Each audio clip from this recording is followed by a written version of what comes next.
जी भैया, अस्सलाम वालेकुम। मई जून 2018 3/1 यानी कि रिसेंट टाइम का क्वेश्चन है। सबसे पहले वो आपसे कह रहा है, थोड़ा अलग टाइप का क्वेश्चन दिया है, और सबसे पहले वो आपसे कह रहा है इनकम और एक्सपेंस बनाना है। सही है भाई। अब ये इनकम में सबसे पहले सब्सक्रिप्शन, आप सब्सक्रिप्शन का अकाउंट उन्होंने ऑलरेडी दिया हुआ है, और इनकम एंड एक्सपेंस भी ये मेंशन है आपका 26300। ठीक है भाई।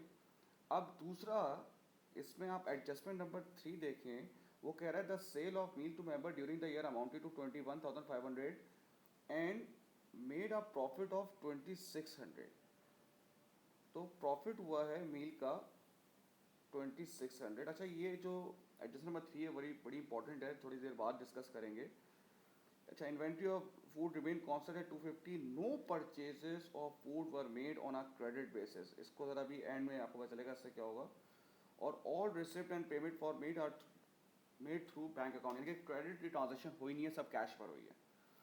तो ये इसकी जो है वो दो जो है वो इनकम आ गई है आपकी। कितनी आ रही है? 28,900। अब हम बात करते हैं एक्सपेंसेस की। एक्सपेंसेस में सबसे पहले आप ये देखें कि एडजस्टमेंट नंबर 4 है, the club organise 2 coach trips every month है। 50 सीटर कोच है और उसकी कॉस्ट है आपके पास 1000। ठीक है ना। 2 ट्रिप्स जो है वो पर मंथ में होते हैं। सबसे पहले तो मैं इसकी कॉस्ट यहाँ पर आपको ऊपर से कह रहा हूँ भाई, 1000 जो है वो कॉस्ट है, और 2 ट्रिप होते हैं, ये लिखा हुआ है बेटा 2 कोच ट्रिप्स, ये हर महीने होते हैं और साल में होते हैं 12 महीने। तो जो कॉस्ट आ रही है वो आपकी आ रही है 24,000। अब वो कह रहा है during 2017 the club sold 620 coach trip tickets for 25 each, यानी कि जो सेल हुई है, जो इनकम आई है, वो है 620 ट्रिप्स की। और एक ट्रिप आपने कितने का बेचा है? वो बेचा है हम लोगों ने 25 का। तो ये बन रहा है 15,500। तो इसका मतलब है ये आ गया है आपका, लॉस आ गया है 8500 का, ये है लॉस। तो एक्सपेंस में पहला है लॉस ऑन ट्रिप्स, ये आ गया आपका 8500। अच्छा, उसके बाद क्या है? एडजस्टमेंट नंबर 5 आप देख सकते हैं, अदर रनिंग कॉस्ट। ये रनिंग कॉस्ट आपको दी हुई है, अदर रनिंग कॉस्ट आपको दी हुई है। कितनी दी हुई है भाई? 18100। और एडजस्टमेंट नंबर, और इसमें बोला है दीज इंक्लूड स्टाफ कॉस्ट, में स्टाफ कॉस्ट भी इंक्लूड हुई है, तो यानी कि स्टाफ कॉस्ट की एडजस्टमेंट भी यहीं लेकर आएंगे। तो एडजस्टमेंट नंबर 6 देख लें, स्टाफ कॉस्ट 200 पर अक्रूड, अक्रूड है तो हम यहाँ पर अक्रूड जो है वो ऐड कर देंगे। ठीक है भाई, ये एक्सपेंस आ रहे हैं। फिर आप सब्सक्रिप्शन अकाउंट में देखें, ये देखें आप, ये बैड डेट दिया हुआ है आपको, ये भी आपका एक्सपेंस है। और अब डेप्रिसिएशन का जो अकाउंट है, ये वाला जो अकाउंट है, उसमें ये दिया हुआ है आपको इनकम एंड एक्सपेंस, पूरे साल का डेप्रिसिएशन जो है वो आपको दिया हुआ है 1530। तो जब आप करेंगे तो इसमें सरप्लस आ रहा है 320 का। जी, अब हम इसकी बैलेंस शीट बनाते हैं भाई। सबसे पहली बात है नॉन करंट एसेट। ये आपका प्रीमिसेस आपको एडजस्टमेंट नंबर 1 में दिया हुआ है 1 लाख का, और उसमें कहा हुआ है डेप्रिसिएशन उसमें नहीं चार्ज होती है। फिर आपको ऊपर दिया हुआ है फिक्सचर्स एंड फिटिंग। जी भाई, फिक्सचर एंड फिटिंग कितने के रखे हुए हैं हमारे पास? रखे हुए हैं 15300। और बी इसका बैलेंस कितना है? C D 3930। डेप्रिसिएशन माइनस किया तो ये आ गई।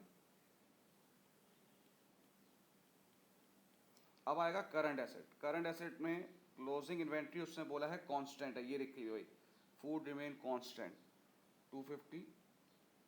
अच्छा, फिर सब्सक्रिप्शन आपको पता है एरियर्स, अक्रूड इनकम।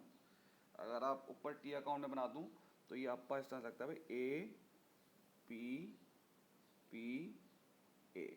तो ये जो ये है, जाहिर सी बात है ये अक्रूड सी डी यानी कि अक्रूड इनकम है हमारी। तो अक्रूड इनकम हमारा होता है भाई करंट एसेट। अच्छा, बैंक हमें भी निकालना है, इसकी वर्किंग हम एंड में करेंगे। ठीक है।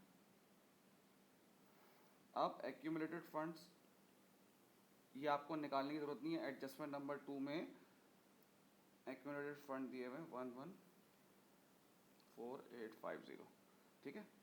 सरप्लस हमने निकाला हुआ है 320। करंट लाइबिलिटी अदर पेएबल जो है वो एडजस्टमेंट नंबर 6 में आप देख सकते हैं 200 अक्रूड थे। और सब्सक्रिप्शन प्री पेमेंट, ये रही सब्सक्रिप्शन प्री पेमेंट 50, ये आ गया 250 और 115420। अब हमें यहाँ पे बैंक का टी अकाउंट बनाना है। सर आपको कैसे पता बैंक का टी अकाउंट बनाना है? पहली बात तो ये है, देखो इसने ओपनिंग बैलेंस दे दिया है।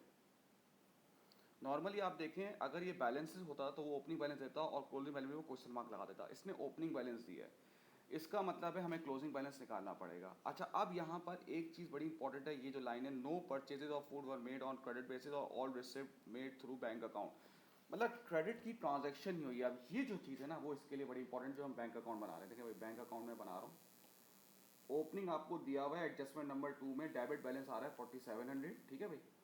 फिर मैंने सब्सक्रिप्शन रिसीव की है, ये रही 25800, और प्रॉफिट जो हमें हुआ है मील पे वो हुआ है कितना 2600। अब पहला सवाल, सब प्रॉफिट कैश तो नहीं होता ना, बिल्कुल सही कह रहे हैं, लेकिन यहाँ पर हर ट्रांजैक्शन कैश पे हुई है, तो जो बचा हुआ है वो प्रॉफिट भी है और बचा हुआ है वो कैश भी है। अक्रूवल बेसिस पे नहीं चल रही, क्रेडिट बेसिस पे नहीं चल रही है, सॉरी क्रेडिट बेसिस पे नहीं चल रही है। तो ये इसीलिए यहाँ पे ये हमने कैश में लिख दिया है। अब फिर लेस ट्रिप लॉस।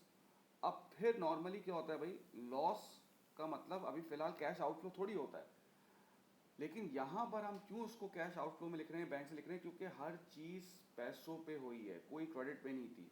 इतना लॉस आया इसका मतलब है इतना हमने पे किया है, ठीक है भाई।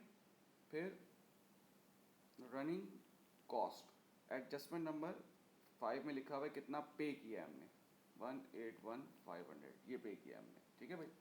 अब हम फिक्सचर्स पे देख लेते हैं भाई। फिक्सचर्स पे डेबिट साइड पे बैंक लिखा हुआ है 3300, इसका मतलब कि हमने फिक्सचर खरीदे हैं 3300, बैंक से पेमेंट की है, तो ये आ रहा है 3200, ये आ गया 3200, ठीक है भाई।